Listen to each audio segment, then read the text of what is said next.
کسی ایک صحابی کی گستاخی اور بے ادبی یہ رافضیت کی علامت ہے،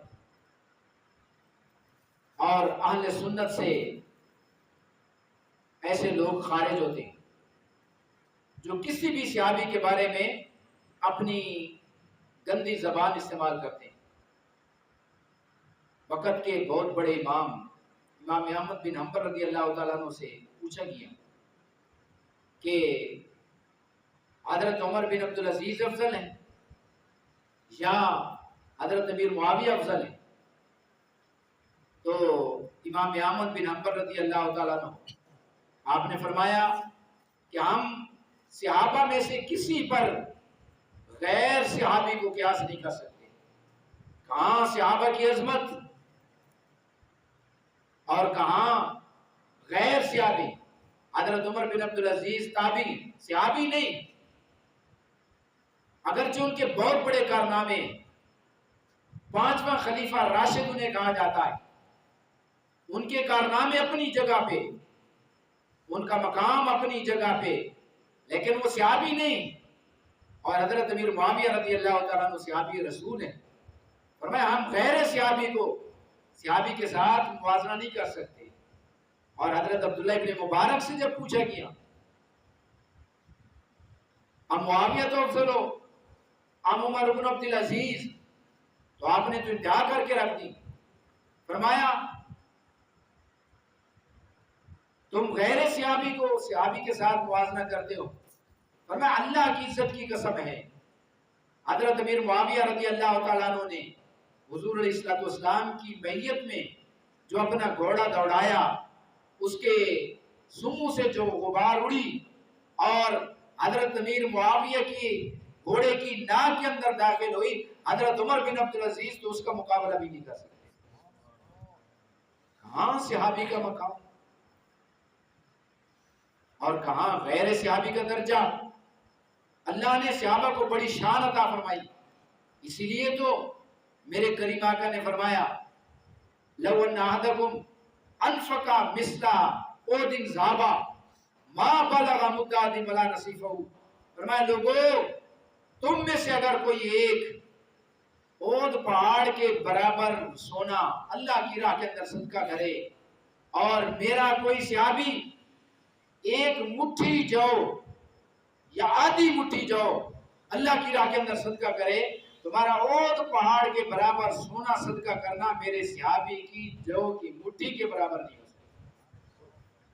اللہ کے حبیب نے ان صحابہ کی یہ عظمت کیوں بیان کی؟ ان کا اتنا مقام کیوں بیان کیا؟ ان کا اتنا بڑا رتبہ کیوں بیان کیا؟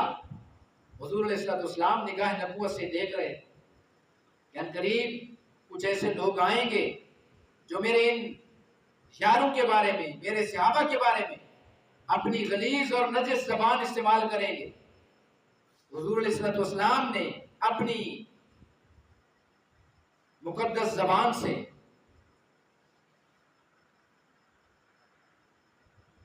ان نفوس قدسیہ کی عظمت و شان کو بیان کر کے اتنا اونچا کر دیا، اتنا بلند کر دیا، انہیں سریا کی بلندیوں تک پہنچا دیا۔